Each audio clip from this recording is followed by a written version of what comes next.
Media Day is on Friday and basketball next Thursday. And with that, we look ahead to the start of the season and who has the most pressure lying right at their feet to get things back on track for the Philadelphia 76ers as we come to you live from the PHLY Xfinity Lounge right here, hanging out with you for the PHLY Sixers podcast presented by Rothman Orthopedics. Visit rothmanortho.com/PHLY and Ford, because how many years, Kyle? 48 years. Visit your local Ford store as we hang out once again from the Xfinity Lounge with Derek, Kyle. I'm Devon.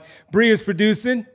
She's the president of basketball operations. And will we mention the Sixers president of basketball operations in this conversation? We all will find out what this list looks like. And we thank everybody for checking in the chat as we start things off on this Tuesday, September 23rd, where Media Day has gotten underway in the NBA, just not for the Sixers just yet, as we will have that on Friday. Before we get started, it is the month of giving for Big Brothers Big Sisters. It's the BBBS. Yes, BBBS.org. If you would like to sign up to become a moment together can speak endless laughter and mentor movement has persisted for more than 120 years. During Big Brothers Big Sisters Month, we celebrate matches at every stage. Join the mentorship movement this BBBS month and help us create more moments of impact that will last a lifetime. Once again, 120 years of mentorship, a lifetime of impact, and the Big Brothers Big Sisters Month, celebrating over a century of connection and youth empowerment. What started as a little movement in 1904 has evolved into a big transformation of membership 120 years later. So if you can find the time and help out a youngster that just needs that, whatever guidance it could be, anything, could be anything. As you see with the graphic that Bree posts there, going out and playing some football, maybe some basketball, some tennis, sports related, maybe going to a show. Help out the kids, man. Help out all the kids and see what you can do for them by signing up at BBBS.org. Don't forget to donate while you're also in there as we try to reach our goal for $50,000 for the month of September. Okay, let's get to it as we start things off and discussing who has the most pressure. Under pressure, the team in itself is under pressure to bounce back from their dreadful year, Derek, last year for the 24-win season that resulted in a number 3 overall selection and picking VJ Edgecombe. But he's not just the only one. If we are to mention his name at some point, there are a lot of people under pressure this season to get things right, or could be traded, jobs could be lost, so on and so forth. But where would you start for someone who has the most pressure as the season gets underway? Yeah, and look, I think for me, where I would start off is I think there are 3 people who are clearly a tier above pretty much everyone else, and that is 2 guys who are sort of in charge, and Nurse and Morey, and then Joel Embiid. And, I think where I would go, because I think there's an interesting case to be made for all 3 of them. I would probably start off, though, with Daryl Morey. Because on the one hand, I think Joel Embiid, and it's funny because, he has the least amount of, actual control over what's going to happen over the course of the season, or at least until we get to the trade deadline. But I think, with Joel Starting Embiid, power forward, Daryl Morey. Yeah. He's tall. I think with Joel, everyone sort of just understands the injury is looming and you don't really know what you can control. I think doesn't mean people are going to be okay with him having a down year, but I think at the very least people are primed for it. They understand that is a thing that could happen. And, in terms of his legacy, there's some pressure, but I think people have the expectation set that they cannot rely on him anymore. In a weird way, that sort of takes some pressure off. With Nick Nurse, obviously both Nurse and Morey, who knows what their job security is like if they have another down season. That gives them some pressure. But I just feel like Daryl's is a little bit higher because at the end of the day, if something happens and Nurse doesn't get to finish out his contract, doesn't have a long-term here in Philadelphia, he still has that championship to fall back on. His legacy is set at least a little bit by that championship. Daryl has never reached that height. Daryl has never even gotten to a championship. And he's had a lot of success. And he's gotten to conference finals. He's taken on, that Warriors dynasty. He has never gotten over that hump. And I think there's both the combination of job insecurity and also long-term reputation at stake, where I think he probably, and also just no excuse of, because even if Joel Embiid doesn't finish out the season or doesn't play the season regularly, Daryl is the one who gave him that extension. So even if, it's something that's out of your control at this point with the injury goes sideways, that reflects poorly on Daryl as well. So I think there's just more pressure from more different angles coming from Daryl Morey than there is almost anyone else in this organization, which isn't to say that there's not other, I think, very viable answers to this question. It's just where I go. So I think if we're just focusing on Morey and Nurse, I think there are two different answers within that answer, right? I agree with you that I think in terms of who has the most riding on their legacy, their resume, and frankly, their future in the league, right? Because part of it with Daryl is that if they crash and burn this year and it's sort of a clean house, all management or most of management is out, Daryl, I think, would have a tougher time, not because I think he is not good at his job or doesn't have a good reputation in the league, but because, and we talked about this before the show, he would probably be pickier about his next job. Where I think Nick Nurse, coaches tend to get lots of opportunities in the league, especially if you won a title. I think that there would be opportunities for him that he would be willing to take. He was sought after when he was out in Toronto. So I don't think there's as much existential, career-threatening pressure on him. I do think, though, if we're talking about who could be the guy that a month in, 2 months in, if things go off the rails, is the one who is the fall guy who gets the guillotine dropped on them. I do think Nick Nurse is under that pressure, right? That I think if someone is going to be pinned for, blamed for what goes on or what goes wrong early, the coach is always the most likeliest, right? And after last season, where a lot was said, a lot was written about, obviously he wasn't dealt a good hand, but he didn't really do anything with the hand he had. We were unimpressed with the sets, the style of play, the lack of conviction about shooting more threes and trying to even win the math battle when you don't have the talent, you don't have the health. At least try to help yourself out with your shot profile and things as basic as that. I think all of that says that if it's another disaster start, if it's another man, what is going on first 15, 20 games or so, and people are looking around and looking for somebody to blame and push out the door, I think Nurse would be the most obvious candidate there. So I think it depends on how you look at it, right? I do think even if things were horrible and Nurse did get pushed out, I tend to think he would get another chance eventually, even if it's, he's got to take an assistant job or maybe he's out of the league and he's doing broadcasts and other things for a little while. Coaches tend to have a pretty long shelf life in head jobs as long as you've had some track record of success. I do think, though, long-term, Daryl has the most riding on how this season and his tenure in Philadelphia plays out because he hasn't been able to get over the hump, right? And he's not someone that has shown any inclination or affinity for joining an organization that's more focused on retooling, rebuilding, right? Like he wants to try to compete for titles. And so if he loses this job, there are not many places where you're competing for titles or potentially competing for titles, and they have a job opening at the top of the docket for the front office. So I look at this one and I say for obviously for right now, I agree with what you guys said. I agree with that.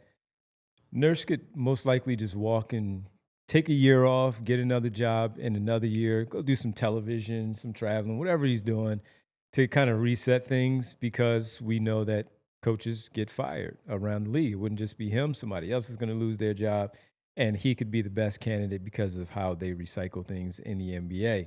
So for at least the season, though, in terms of keeping the job, I do think a lot is on him because while we talk about things that we have liked, disliked about Nick Nurse in his 2 years, one thing that we do also say is it's not his fault that the injuries have ravaged his teams in the 2 years that he has done. We can then go to some of the other things that we felt like he could have corrected, where there's a second offense that needs to be run behind Joel Embiid. There's a third offense that needs to be run when Paul George is out there as well. And maybe we haven't seen enough creativity with all of that. So for the Sixers case and pressure being on him to right the ship and keep this particular job, I do think it is Nick Nurse, because of the fact that while everything is not all his fault, someone's going to take the blame. And Joel Embiid may not go anywhere. Daryl Morey may go with him if that is the case. But Nurse in 3 years, you would imagine that coming off of the Toronto year and all the expectations that were coming in here to Philadelphia when he signed his contract, and then afterwards, year 2, signing Paul George in free agency, there were a lot of expectations, and nothing has been done. Nothing has been done except for a first-round exit. And then year 2, after you make that big splash in the offseason, you end up in the bottom conversation of the NBA with the 3rd overall pick come June. And that's not where Nick Nurse, that's not why Nick Nurse signed up for. So if things don't turn around and they don't make any noise, and we talked about how changes are now being made in the Eastern Conference due to injuries in Indiana and Boston, and that the Sixers could bounce back, possibly bounce back. Health is a big factor in everything for Nurse and Morey to keep their jobs, but it is really important for Nick Nurse to have a really good season, because even when he got to the playoffs and they snuck in and they made it in his first year, there were so many questions as to why were they in that position. Yes, Embiid was injured, but why were they in that position at that time?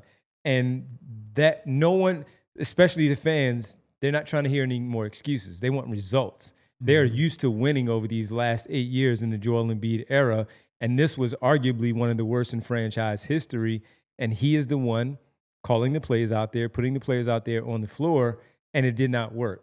So for him to keep the job, I think the most pressure is on Nick Nurse this upcoming season. So much is riding on him to put things together, not only with the veterans, but getting these young guys on the floor and having them make an immediate impact of reintegrating Jared McCain from a year ago. Then your number 3 overall pick, getting on the floor, figuring that out. Having another guard in Quentin Grimes whenever that's done as part of that 4-man rotation, how you fit all of those guards in and make it into a veteran-led team, but also these young guys finding their way on the floor and competing and making some big impacts for them to win basketball games. And that's going to fall at his feet, and he's going to be the one to have to figure it out. So I would say Nick Nurse is the one that has number 1 for me, has the most pressure on him this season. I think the other thing for me is that there are outcomes where Nurse can lose his job and Daryl can still have the confidence and the backing of ownership and keep his job, right? Like, so an obvious example would be they get off to a poor start. The players mutiny for whatever reason. If it's Joel just can't stand the offense they're running, Maxi's frustrated, Paul George is frustrated. They start making comments to people like us, like, oh, I don't know what my role is. I don't know what we're running, whatever it might be. Mm-hmm. Ultimately, someone makes the decision that he gets let go. And then they turn it around. Or even if they don't turn it around, maybe VJ Edgecombe just looks so good and Jared McCain looks so good that it's like, hey, look, Daryl Morey can point to this track record of I drafted Maxey and McCain and Edgecombe, and all these guys have turned into, as good or better than expected. Maybe Quentin Grimes resigns and he's looking good in his role and you have him on a good deal. Like, there are outcomes where the coach can take the blame for a brutal start or a brutal chunk of the season, that it's still salvageable. I don't think that that's likely, frankly. I do think that if it gets bad enough that the microscope is on Nurse and Nurse is in a position to either outright lose the job or at least have it be speculated throughout the year, I tend to think it would be a clean house and reset sort of deal. Whether that would happen mid-season or end of the season, I have no idea. But I do think it's Nurse under the most immediate pressure, because that's just how these things go, right? Like, coaches will always be the easiest button to push if things go wrong. And he also just hasn't won people over here, right? There's been no feather in the cap moment for Nick Nurse during his tenure here. Now, it's not all his fault, obviously, right?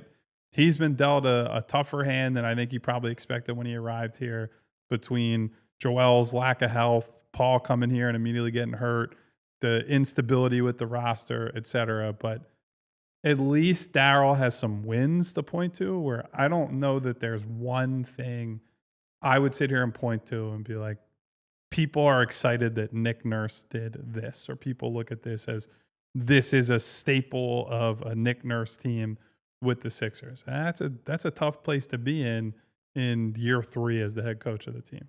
I certainly think Nick is much more likely to be fired in season. We just talked about this yesterday. It was one of our mailbag questions of, who is most likely to be on the roster on April 15th or whatever it was.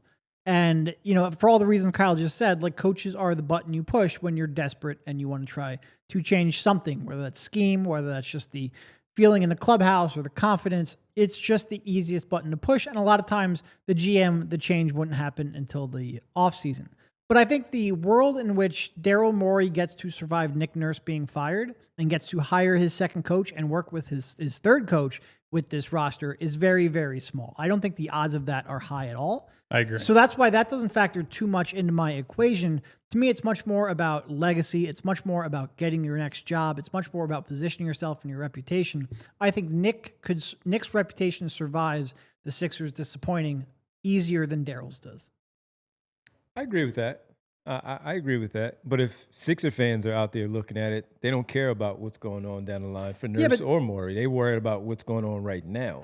That's only a, and that's like, Sixer, because we're keeping it local. We're keeping it. But Sixers. I'm not. Yeah, you're not. Yeah, but they don't care about what happens quite if honestly, he gets a job in Charlotte. If this goes sideways, like Daryl and Nick caring about Sixers fans, that's only a couple month problem for them. They'll be moved on pretty quickly if this goes sideways. Yeah. They're worried about in the moment. They don't want another 20. We don't want another 24-win season. Neither do the organization. I don't even want another 30-something win season. No, it's got to be like low teens or like 35 to 40 at a minimum. Oh, you got to low teens. Ooh. I mean, all or nothing. Top 4? I need that pick. Top 4? I need that pick. All right. When we come back, who's next? Who else are we going to put on this list? If we talked about Morey and Nurse, who's next? Who's next up? As a possibility I think of there's a pretty obvious under name. Pressure for the Philadelphia 76ers to get things right here for the 25-26 season. Hanging out with you on this Tuesday, just now a few days away from Media Day, right here on the PHLY Sixers podcast.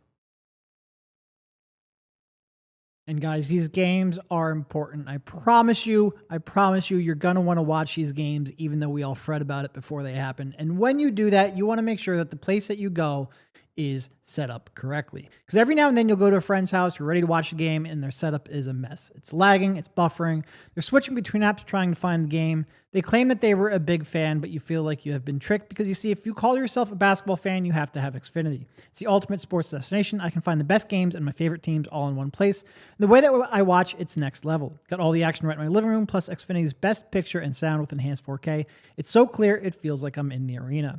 Sometimes we've even got 4 games going at once because we all have to keep up with the league. On top of that, I get real-time notifications and live stats right on my TV. It's best seat in the house every time. Next game day, make sure that big fan isn't a big fail. Learn more at Xfinity.com. Xfinity, imagine that. Restrictions apply. Multi-view requires Xfinity 4K capable TV box. And of course, we got to tell you about the legendary Ford F-Series, the best-selling truck in America for 48 straight years. The F-150 blends work-ready toughness with modern-day tech and luxury. That's a fancy way of saying, as you get older, the things you value in a truck or in any type of car, you want it to have space. You want it to do the job you want it to do. You want it to be built for any environment. The Ford F-150 does exactly that. 6 different powertrain options, up to 14,000 pounds, best-in-class towing, depending on your configuration. You got the interior work surface for a desk inside your truck, max recline seats, 180 degrees of recline, a tailgate work surface, 360-degree camera. What doesn't this thing have, right? And you can drive it in mud and sand and snow. You're towing, you're hauling. You even have an eco-friendly mode, right? You have everything you want at your fingertips. For more information on the Ford F-Series, visit your local Ford store. We're back at it here on the PHLY Sixers podcast. hanging out with you to tell you a little bit about. Don't forget to go check out the Supporters Club. If you see Kyle in there messaging with some people in there, you see that SC right next to that name. I see Marcus Blackstock has the SC right there next to his name as a Supporters Club member. We appreciate that, Marcus. I see Futz and Kyle, as we mentioned. Thank you, everybody, for signing up to become a Supporters Club member. Right now, we have 2 tiers of $4.99 and $14.99. With your membership, you'll get unique behind-the-scenes footage each week, like from the BG Unblocked Brandon Graham show here on PHLY with Bo Wolf. So if you want to see that behind-the-scenes action, our behind-the-scenes action as well, go sign up to become a Supporters Club member. And, you know, get some emojis in there that you can tweet out. Kyle's tweeting out the roll call. You can see that right there. Some others for the Eagles shows, Flyers, Phillies as well. Go support PHLY, the network, and become a Supporters Club member. All right, Kyle, who's next up as we talk about who's got some pressure? Pressure on you to sign up to become a Supporters Club member. Please do so. But also pressure for the Sixers. Who's up next? It's Joel, right? Has to be the big fella. And look, big fella. I do think, Derek mentioned this, I do think there's a little bit of like people are already scaling back expectations for Joel or have removed them entirely, right? They're so used to he's got this injury or that ailment or this issue and he's never going to be healthy and he's never going to be this and he's never going to be that. And that's fine, right? Like there are a group of people who just sit here and say, prove it to me, right? I don't care about any preseason 5-second Twitter clips. I don't care about what you do in the regular season. Deliver it in the playoffs or it doesn't matter. But that sort of is why the stakes are so high for him, right? He is in his 30s. He's the only MVP who has not gone out of the second round, right? He is someone who is very high in the list of all-time great Sixers, but has had less success, team success than all of them, basically, right? Save for maybe Charles Barkley, and he was traded kind of in the middle of his prime, right? So he's got a lot of pressure on him all the time. He is still, I have set up the whole offseason as I don't look to Joel as this is the only reason the season matters, right? I care about the development of the young players. How does VJ look? How does Jared look bouncing back from the meniscus injury and the 6 months off and whatnot? And there are all these other things that we're evaluating. But ultimately, we still turn and look at number 21 and say, you are the guy who drives the entire organization, right? And when that's the case, of course there's a ton of pressure on you.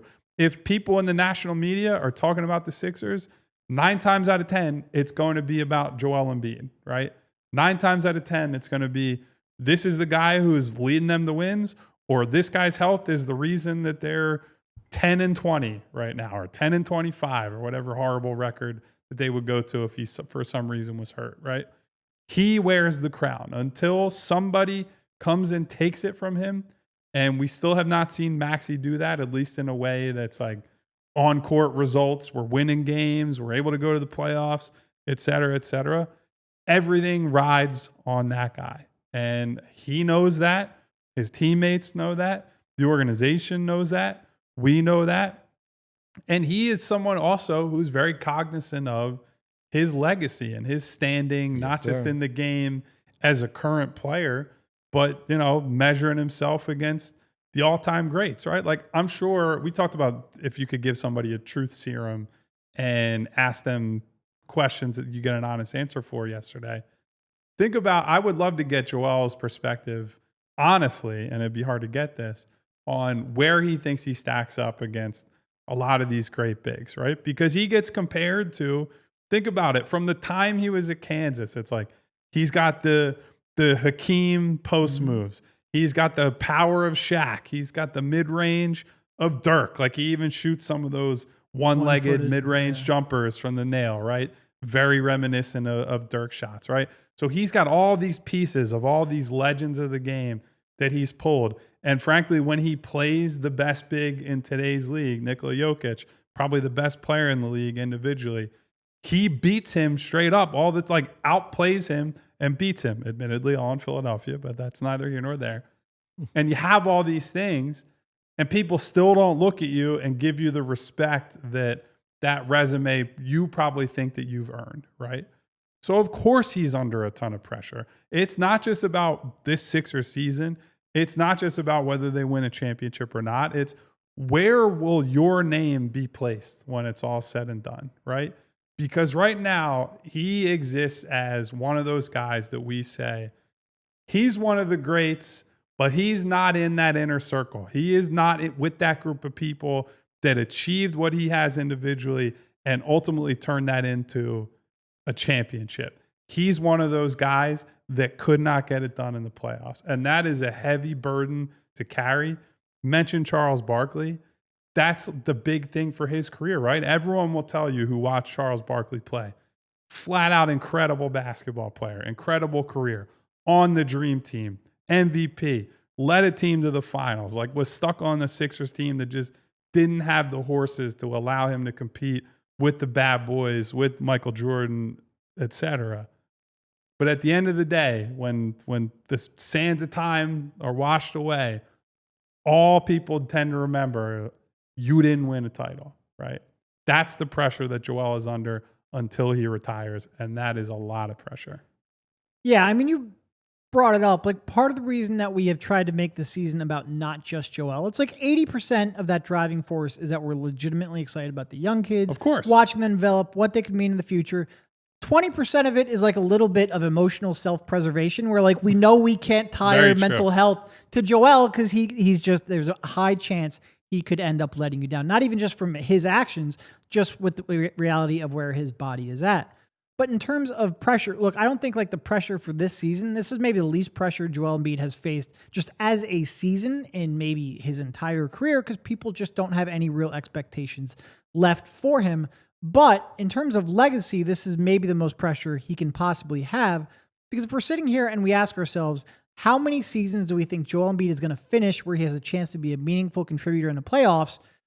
You don't know if that number is above 0.5. It's certainly, you're not sitting here saying like he's going to get 2, 3, 4 cracks at this. And I feel confident in saying that. So if he gets one this year, and what Kyle said about the weight of the legacy and the burden that puts on him, if you get a chance this year, you know you're not guaranteed to get another chance to make a deep playoff run. You have to make the most of it.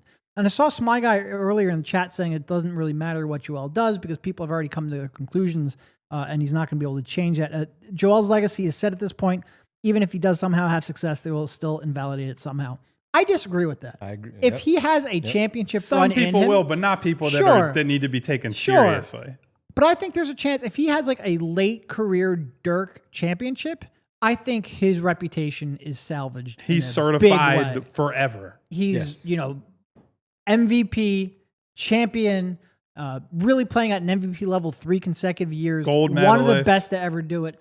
Sure. Will there be some trolls online? Of course. Some trolls in media and new media and social media.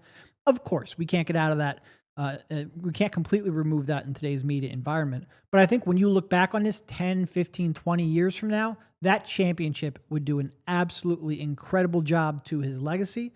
And like I said, you just don't know if he does get a chance here in April and May and hopefully June to rewrite that. You don't know if that chance is ever going to come up again. And because of that, of course, he has the most pressure of any player on this roster. The legacy thing you guys are spot on about. Totally agree. I disagree about this season because of what took place. Yes, if he's on the floor more than the 19 games, they win far more than the 24 games that they compiled last year and stacked up. That's it. We know that. But for this year, because there's a lack of support around the league and talking about him in the same breath that we've heard him talked about the last 6, 7 seasons consecutively because of how good he is, I do think that because of the legacy piece, I do think this year plays a big part in the pressure point of how people will look at him because he couldn't adapt his game. He couldn't do this and he couldn't do that. If things go sideways again this upcoming season, people will look at it and say, it's not about the injury. It's why couldn't you maybe adapt to what's going on with the young kids at the 80% that you talked about, Derek? Why couldn't he adapt to that? Why couldn't he be the player? This is also goes into the legacy of we always speak about, once again, players are the last ones to figure out when they need to change things, whether it's because of an injury or age or both. And what has he done to change his game to help the basketball team? So I do think that is this year because of the youth, because of the young guys that they have brought in here to help out where he doesn't have to carry the load. Now, I don't want to sit here and seem like I'm contradicting myself about him carrying the load, but as Kyle said at the very beginning, it's always about Joel Embiid, so it's always going to fall on him. So what else are you doing outside of the points to help out this basketball team, help out your supporting cast to make sure that you guys are back in that conversation in that top 6 in the Eastern Conference where you're not worried about a play-in, and how far are you pushing? So I do think that this year has a decent amount of pressure outside of the legacy part for the 25-26 season. He has still a ton of pressure, and especially after that article dropped. There were a lot of good things that we like to hear from him, but then there were also some things that people did not like still of, you're still not taking accountability for where we are today with your career and where your organization and your team has been only in the second round, and that is partly due to you, not just everyone else. You can point at Ben Simmons and James Harden and Jimmy Butler in the past and Tobias Harris, but it's also you because, as Kyle said earlier, it's still your franchise and still your basketball team. So when that article dropped from ESPN, some really cool stuff. Good to see that he's going to, on the account of listening to Kyle Lowry and allowing him to set up with someone to speak with professionally about how to get through these tough times. But it's still, at the end of the day, the fans, they want wins, and they want to see you adjust, and they want to see you not just going, I got to score right here, and that's it. No, it's, hey, I can now, as we've talked about, can you get the 27 points instead of 33 and 35 when you don't need to? Can you now rebound the basketball where we're not looking at and coming back at the end of the night during the postgame show, why did Joel Embiid only had 8 rebounds last night? Mm-hmm. Why? We watched the game. Why is he getting beat to the loose ball? So that's where I think this season, not only in team success, but individually, how are you bouncing back from that knee injury and showing that you can adapt to your immediate surroundings? And as you get older as a player, we've heard you talk about, I just want to win, Tim Duncan things of how he changed his game. All of that stuff has been brought up. And while we still talk about him glowingly, and we do, there are going to be those that goes to the legacy piece, but also just simply, what are you doing to improve? And as Bree shows these highlights, I see all that stuff. You know what I saw, Kyle? That jump hook right there that you just got to and one on and gets it. That's adapting your game and doing some of the stuff that makes it easier for you and your team. Let me add one more thing to this surrounding Joel, right? I honestly think the biggest pressure that he's under probably comes from within, right? What have we talked about all offseason and frankly dating back to last season? The thing that we saw him struggle with was not just the physicality and the pain, the swelling, all the things that come down to my knee doesn't feel right. It was the mental stuff. Right. It was not feeling like himself, not trusting his body, not feeling like I have this guy in front of me that I've cooked 7 different games in the past that now is blocking my jumper from the elbow, right? That I can't get to foul me. I can't get to reach in, that I can't generate leverage, right? I think there is pressure, whether he understands it, recognizes it, acknowledges it or not, right? If you go through another year of what he went through last year, you may be so far removed from dominant Joel, from peak Joel, from prime Joel, that I just don't know, even if your body recovers, if you can ever get that back, right? Like the hardest thing for guys in the league, in any professional sports setting, is once you lose that aura of invincibility, right? That I will make that play. Right. I'm moving this guy. I'm getting to my spot. I'm hitting this game-winning jumper. I'm doing whatever I want to do, I'm doing. When you lose the play-to-play confidence in that ability and you become so far disconnected from it that it's years in the past that you're removed from that, that's when it's all over, right? It doesn't even matter at that point if he does get like 5 to 10% of his knee functionality and pace and power back, that's what he has to get back this year, is just the unassailable confidence that I'm the baddest MFer on this floor. And it doesn't matter if you send 2 and 3 guys at me. It doesn't matter if the other guy's a great defender. I am going to get this done. And I think that is the most important thing for him to reclaim this year. Forget about if they're going to win a title. Forget about how deep in the playoffs they can go, what their record is, all that. For him to have a chance to be the player he wants to be in that inner circle of Hall of Famers and all-time Sixers and all these other things, the first thing he has to do is get to a place mentally where he's like, I'm Joel Embiid again. Yep. And I think he's been very open that like he didn't feel that last year. We could see that when he's on the floor, and he was open in these interviews that he's done that that's something he's got to get. He's got to feel like the guy that he was for that, 5-year stretch where he is one of the 3 to 5 best players in the league every single year. He's got to get that back. And he's under some pressure to find that again. There's a lot of people that have lost faith in him and the Sixers in general over these last couple of seasons, and not renewing their season tickets, things like that. We've all heard those conversations of, I'm done. I don't know what else to do. Yeah, they get pulled right back in. But if he's right, they'll be right back in there. All right. Final pause here on the show. When we come back, we'll keep it going. Kind of rapid fire on some others that have pressure on them for this 25-26 campaign. We'll do that right here as we come to you live from the Xfinity Lounge on the PHLY Sixers podcast. And I got to tell you, folks, about the good people from Bet365. Whatever the moment's never ordinary at Bet365. Little baseball game tonight, winding down for the Phils. And stack up those wins as you close out the season. And in order to do so, go check out Bet365 with 90 million users worldwide. Live streams of 780,000 events each year. Early payout offers across the NBA, NHL in the fall. And yes, right now with the MLB, with the Bet365 early payout offer, you're a winner if your team goes 5 runs ahead with an instant payout on straight bets and parlay selections marked as winners. Download the app and use code PHLY365 when you sign up. Maybe that's the Phils against Florida, and you get that done. If that is the case, you'll win big. So make sure you go check them out once again. That is Bet365 with the early payout offer. Whatever the moment, it's never ordinary at Bet365. Must be 21 plus and physically located in Pennsylvania. If you or someone you know has a gambling problem and wants help, call 1-800-GAMBLER. Guys, we want to make sure that if you have any projects around the house that you want to get done, you know where to go, and that is Ace Hardware. If you got an outlet you said you would fix last summer at Ace Hardware Home Services, they've got the person to fix that. Because now they're not just the helpful hardware folks, they're also the helpful home service and repair folks. From plumbing and electrical to heating and cooling, they've got the trusted pros to keep your home humming all year long.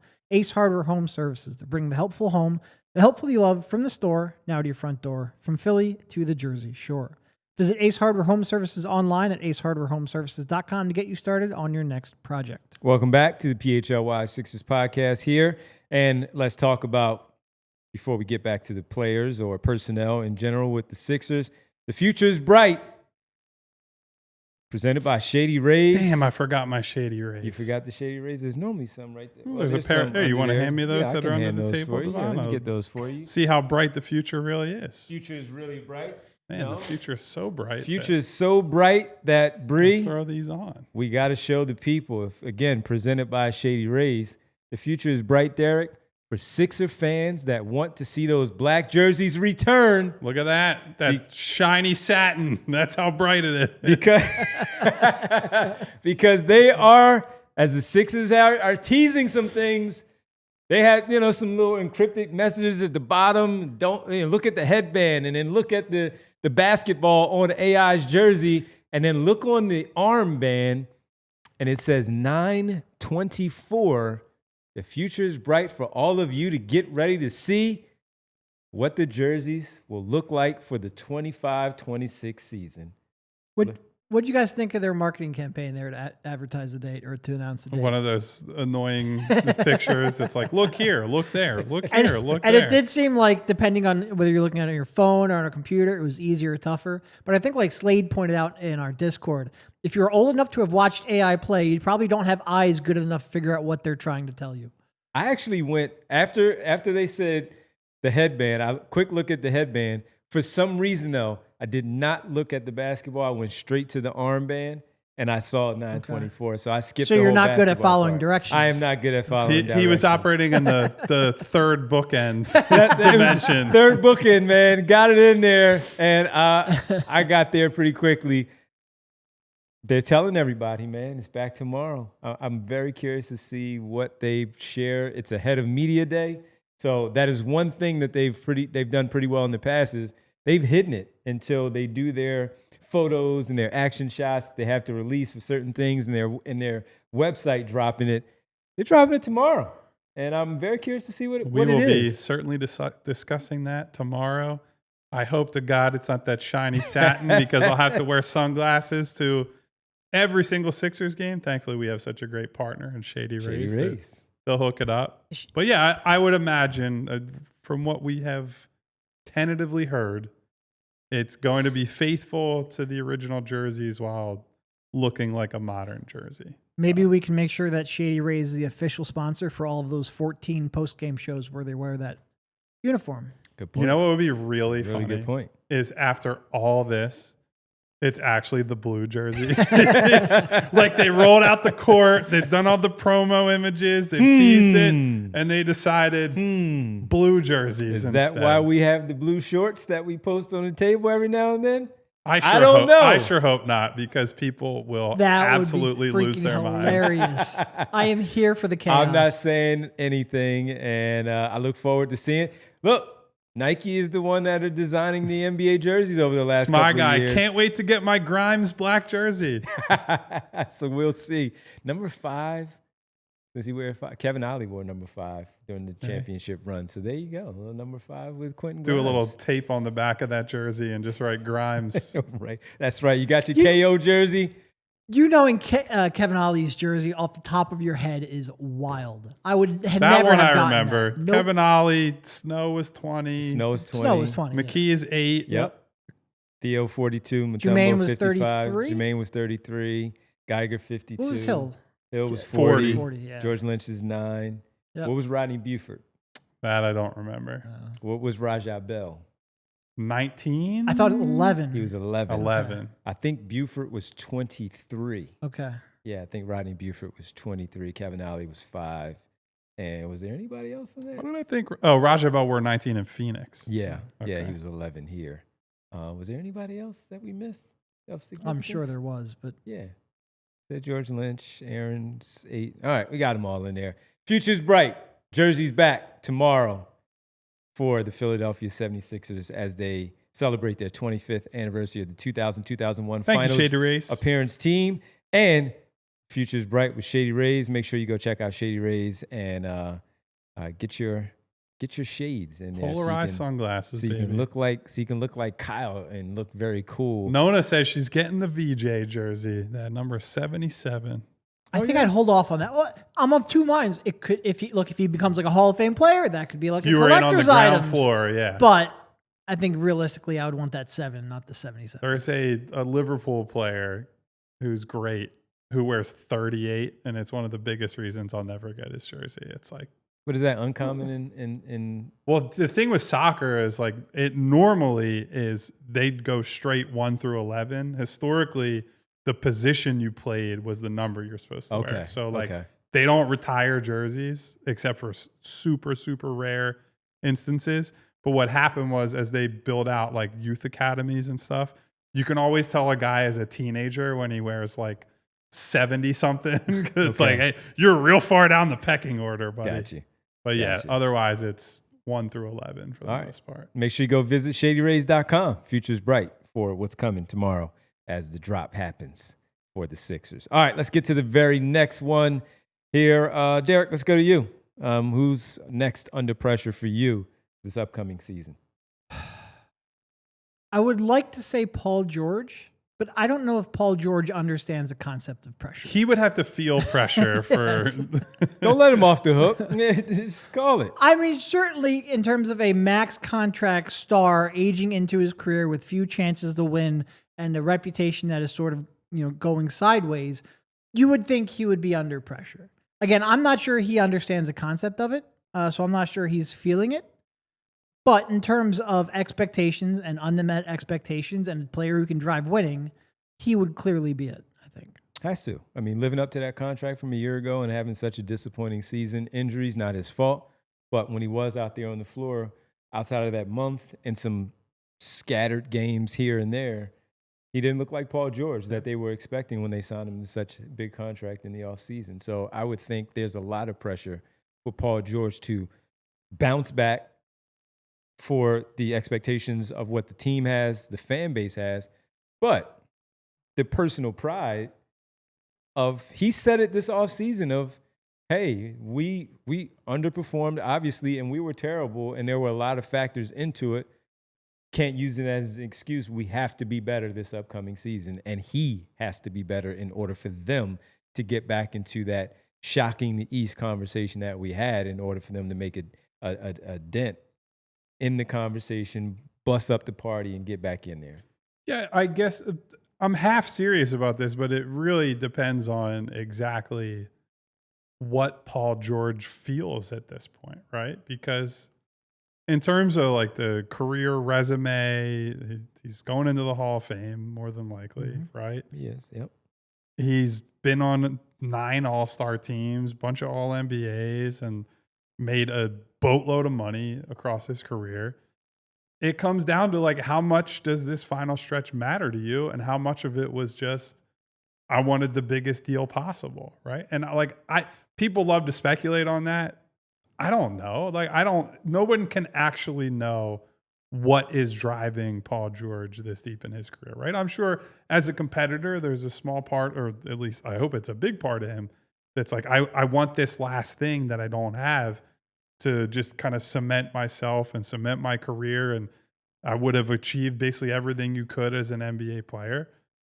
But I don't know. And like the reason I say that is because when you watch last season and when you watch the low moments of Paul George's career in general, there are just times when you look at him in big moments and you're like, do you understand the urgency of the situation, right? Like the games last year where he's the lone star left and he's taken like 6 shots in a game, and playoff games, like when they play Dallas in the playoffs when he was with the Clippers, and he's just not taking the guy who is absolutely cooking his team, and he's content being the roamer off ball, and he's not taking that many shots. And then the next game he has a half where he scores like 25, 30 points. It's like, yeah. I don't know what ultimately makes this guy tick. Like he's very nonchalant a lot of the time, which is not necessarily a bad thing. You need guys who are not wired so tightly that everything is the 5-alarm fire. But I just don't know. I don't understand or know Paul well enough to say like he feels this massive weight on his shoulders that there's urgency to get it done this year. There's urgency to be 20 point per game, threatening to make an all-star team, pushing to win a finals. Paul George, maybe he just is content with, I got my final max and I'm done.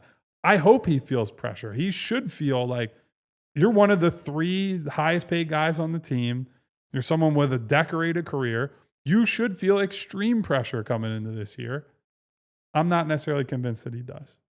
With his stature, he better. I sure hope so. He better. And I'm not criticizing him. I'm not saying one way or another what he feels, right? He has certainly said this season was unacceptable when they came out of last year. We got to be better. I got to be better. Has been accountable publicly, privately, as far as I know.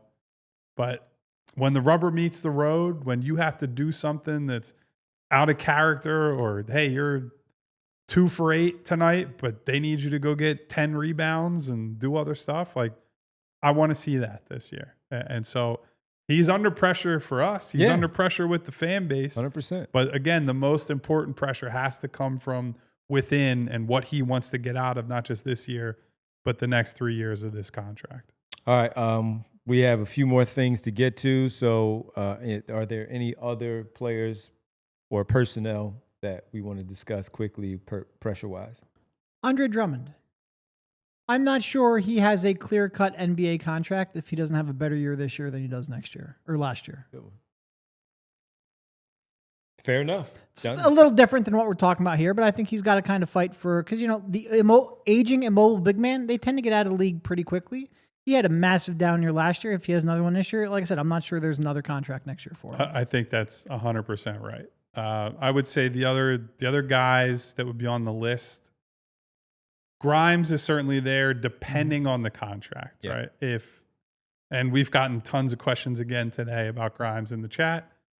If he signs the qualifying offer, that's as much pressure as he could have this season, right? It becomes, you're either making a big bet on yourself and you're winning, or your career could go in a completely different direction and you don't have this opportunity that you have right now basically ever again, right? So that's potentially big pressure.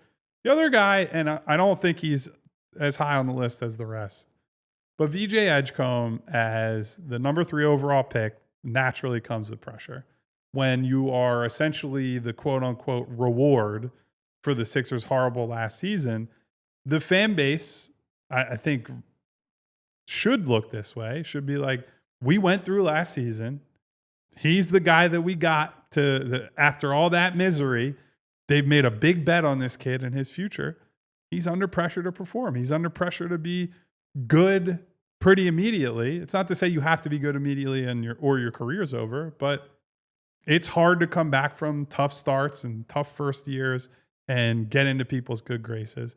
Then there's the other part of it. It's like, if you don't play well, you might just not play, right? You might be relegated to end of the bench rotation minutes, and you go from top 5 recruit, top 3 pick to afterthought in the rotation of a coach who's trying to coach for his job and a team that is straddling the fence on the timelines and whatnot, right? So this is not a situation where he gets to walk in and it's like Trey Johnson or Ace Bailey or one of these other guys that are going to organizations where they don't need to win right away.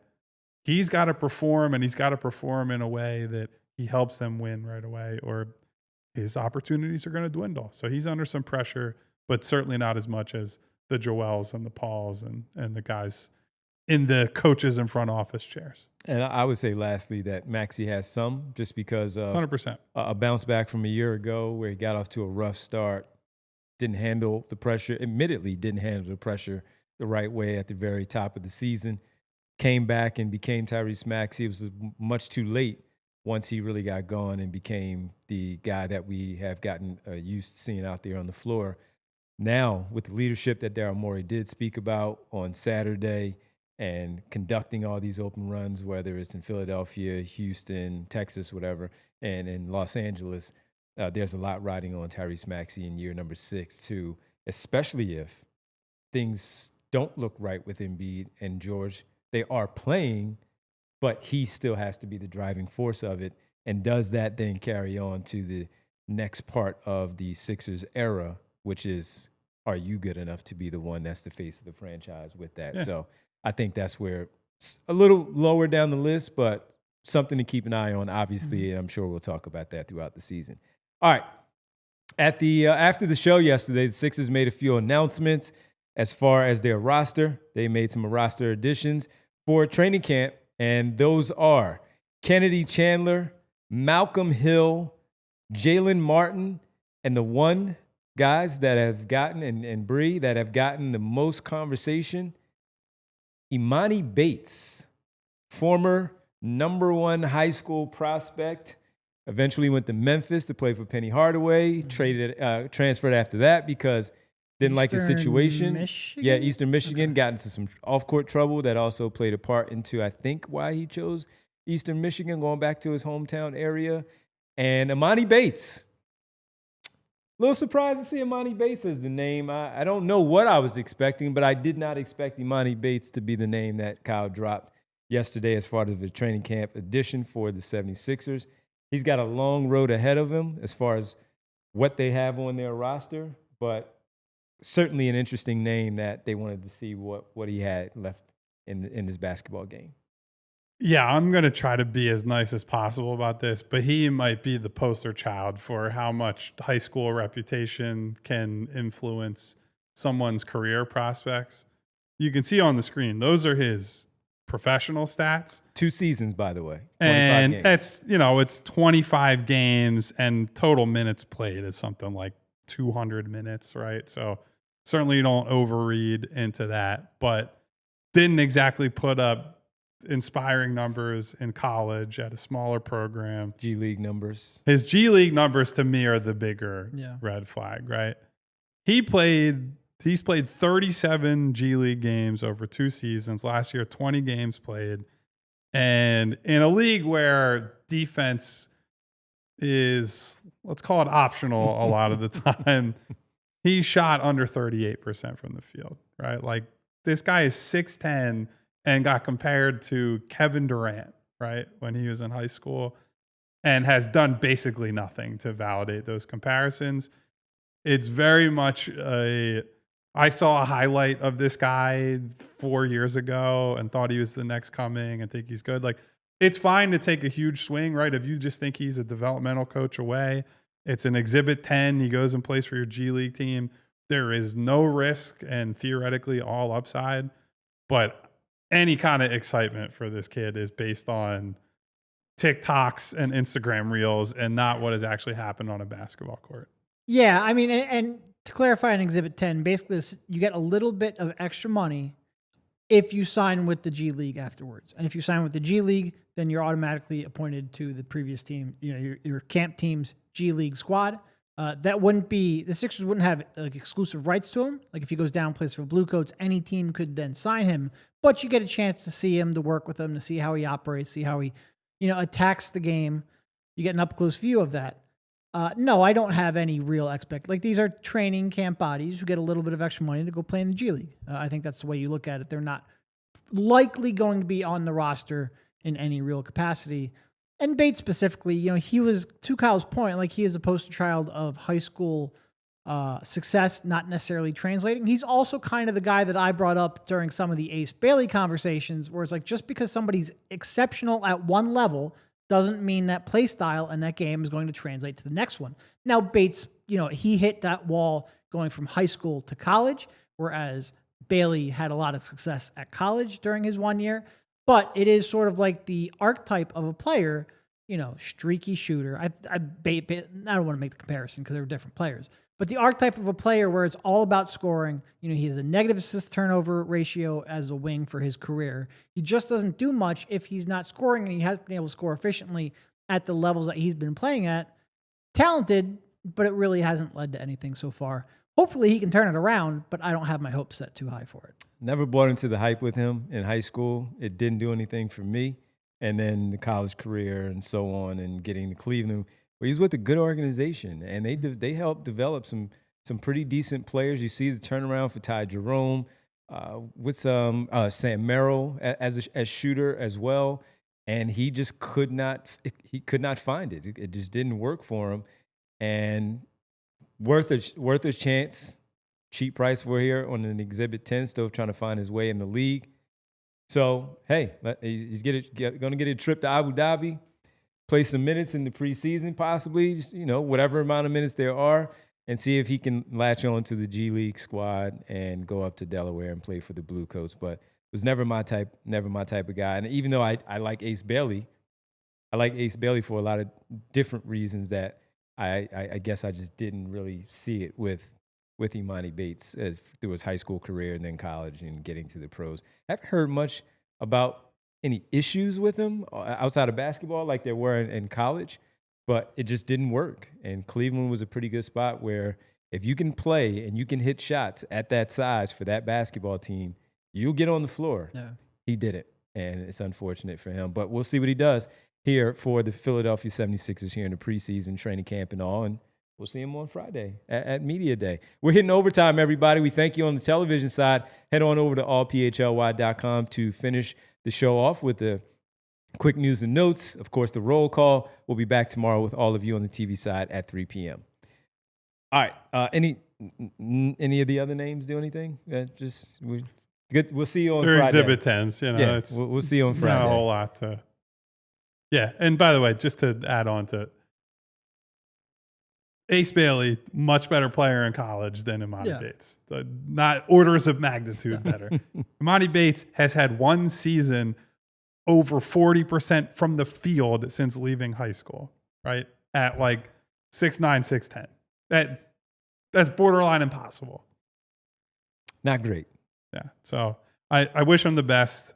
I think like the frame has been a problem for him. He's he gets pushed around pretty easily, and that makes playing as a off the dribble scorer at that size difficult, even if you can shoot over people. And he'll settle. Like he I think over like 60% of his shots or something are from 3-point range.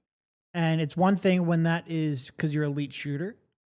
Newsflash, he's not. He's a streaky shooter. He's a capable shooter. But when you're shooting that often, a lot of that comes with bad shots, that you take bad shots because you can't get to the spots on the floor that you need to get to generate good shots. We'll see. Like I said, I hope he figures it out. He is at this point still only 21, which is pretty amazing because he's been. Yep. What was high school like? It seems like he's been on the radar for a while now. Yeah. So he still has time. And he doesn't turn 22 until like January. Yeah, this will be year 3 in the NBA for him. Yeah. So that's crazy. Wish him the best. And again, because of that, with the youth and the size and whatnot, perfectly fine as a Exhibit 10. Yeah. See if you get him in your program and you develop him. If not, nothing bad gonna happen. No, wouldn't mind having a conversation with him on Friday either. He's an interesting prospect, so we'll see.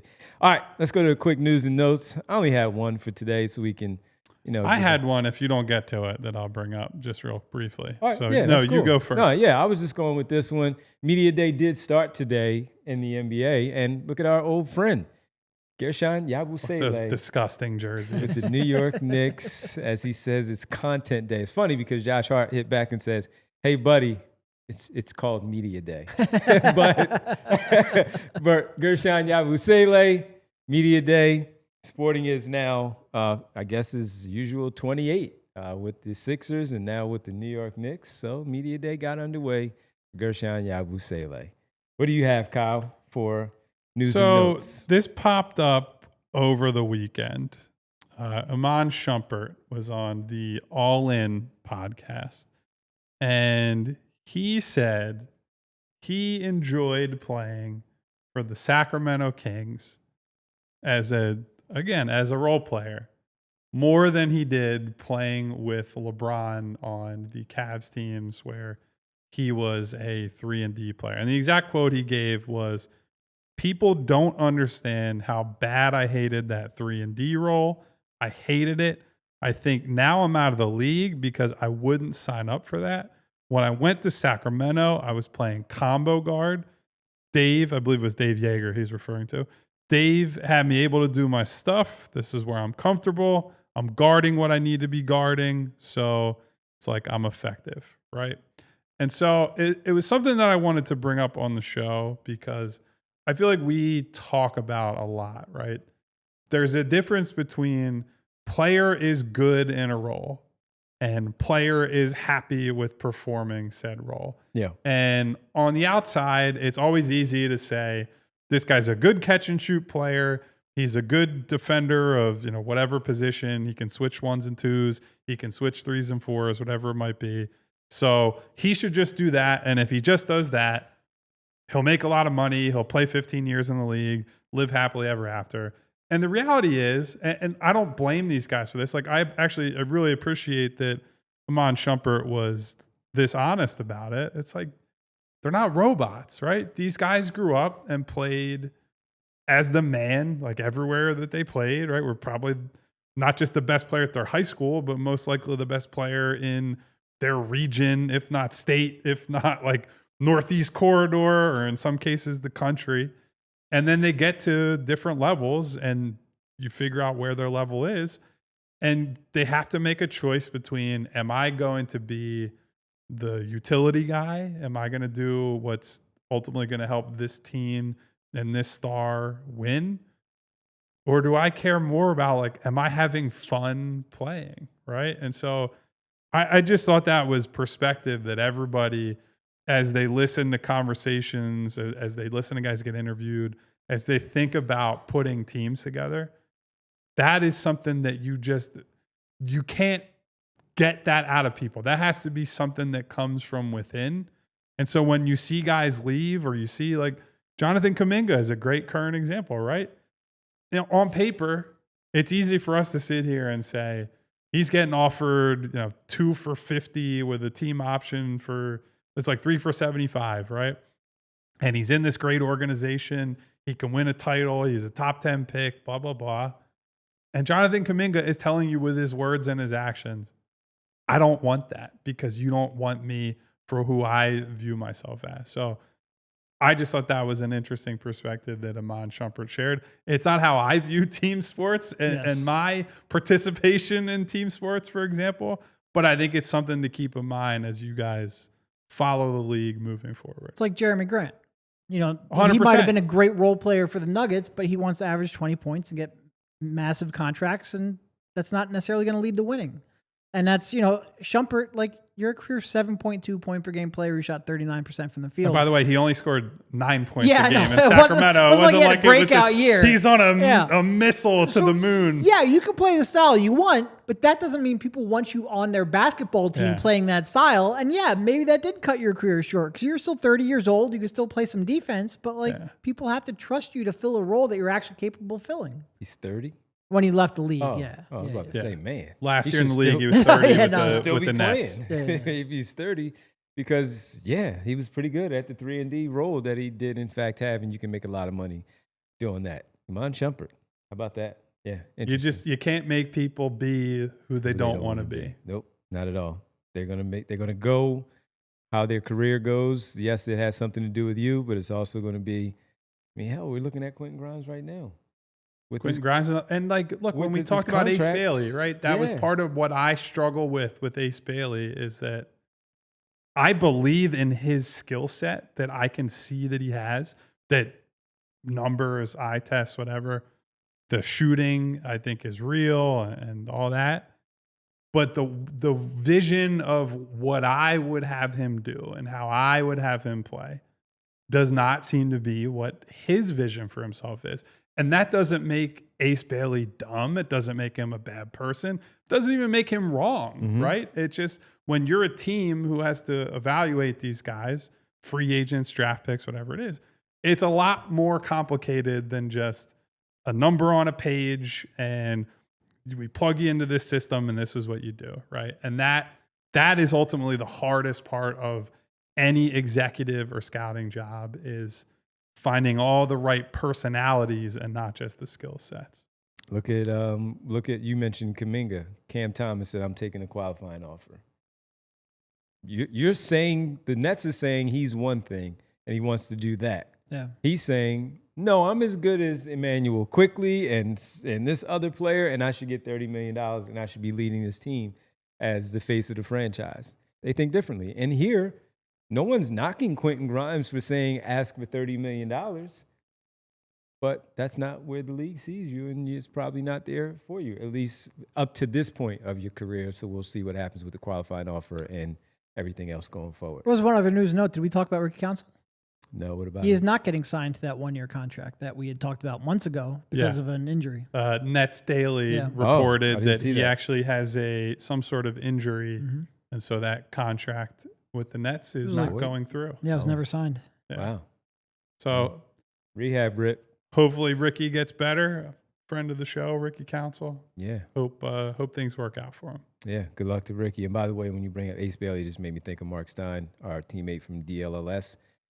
Put out a story. Oh, that's right. I forgot that was that yesterday or Sunday? Yeah, where he was talking about he just his final some notes leading into media day and all, and he followed up once again with his intel being that that's exactly what they tried to do, steer their way to the Washington Wizards for that very reason that you talked about, Kyle. And so much so that Utah blew up the whole plan. And we talked about it. And the we were Ainge right. family said, It was so bad that they really thought about not reporting to the Utah Jazz, as we all suspected at the time. but they came to their senses. By the way, Sharif Cooper is now a member of the Washington Wizards. Interesting. His dad get to coach there too? His dad got him on a 2-way contract with the Washington Wizards. So, so as much as I've hammered Ballmer and the Clippers and all this, that's one of those where it's like, there's a lot of things that happen that are not exactly above board, 2 right? 2 for 1. That was read between the lines on that one.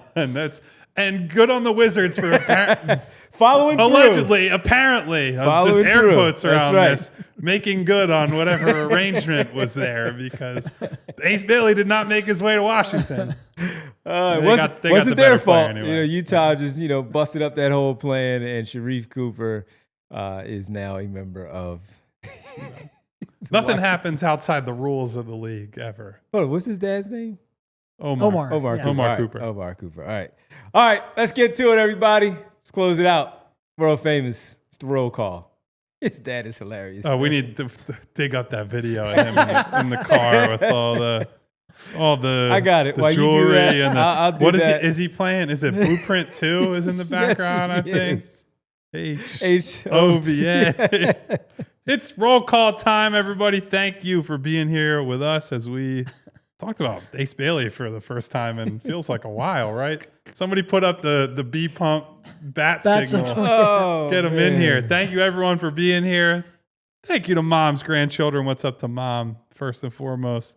Hello and thank you to Music Lover 31, to Jesse Bond, to B Knight, Win Forever. What up, Win Forever? Jerome Evans, Lee Nguyen, Smy Guy, a.k.a. Smoggy, Coleman Potts, Jess with the Purple Heart. Darkness! Turn the lights down. Back for the first time in a little bit. Get back soon, Ricky. Good to see Darkness Healthy. in here. Good to see Eugene Ross. Good to see Val. Good to see my girl Nona. Hey, Nona. What's up to Nona? What's up to SB Cole, to Philly Sheriff, 215J Philly. What up, 215? A couple of our Supporters Club members, Futz and Marcus Blackstock checking in. Dave P checking in. Gene says toll call. What's the? Oh boy, They toll hit the call. wrong. Pay the fine. Yeah, if you're joining the Supporters Club, that's a toll call, I guess. And I want to give a big shout out to our guy who we haven't seen in a little bit. Al, the 2-minute warning. What up, Al? What's up to Al? He's getting ready. He knows. The season's about to start. Media Day Friday. Excitement level building. Al's back on board. Good to see you, buddy. Hope you are doing well. Everybody's starting to gear up. Yeah. Got to gear up. We are ramping up, you might say. Oh, look at that, Bree. Look at that. Look at that, Kyle, on the screen. Got your guy in there. Oh, yeah. just turn that down. Oh, yeah. DMCA. No. No sound. No sound. But there you go. There he is. The son is back in the league. You got to show the watch, man. Show the watch. Congratulations to Mr. Cooper. Show the watch, Omar. I love it. Thank you, everybody, for hanging out with us today as we get real weird. I don't even think did we bring that up during draft time? That might be its first appearance on this show. Yeah, that might be the first time it's played. Oh, man. It's a lifestyle, as they like to say over there. Hey, Omar, you get one of those, man. On the way out, please hit the subscribe button, hit the bell icon so you get notifications each and every time we go live. And hit that thumbs up button to say thank you, super producer Bree, for making it all happen. If you're one of the Supporters Club members, hit that roll call emoji in the chat on your way out to say goodbye to all our real, true diehards. Thank you, everybody. We got to get Omar Cooper on the show, man. Just to do that. I don't think I can handle it. Just to do that, man. We'll play him in with Blueprint 2. Is it Uchi Wally Wally or is it one Mike? 3 o'clock tomorrow, everybody. Until then, stay safe. Take care of one another. What up, Sharif? Goodbye. What up, Omar? We all silly like the mayor.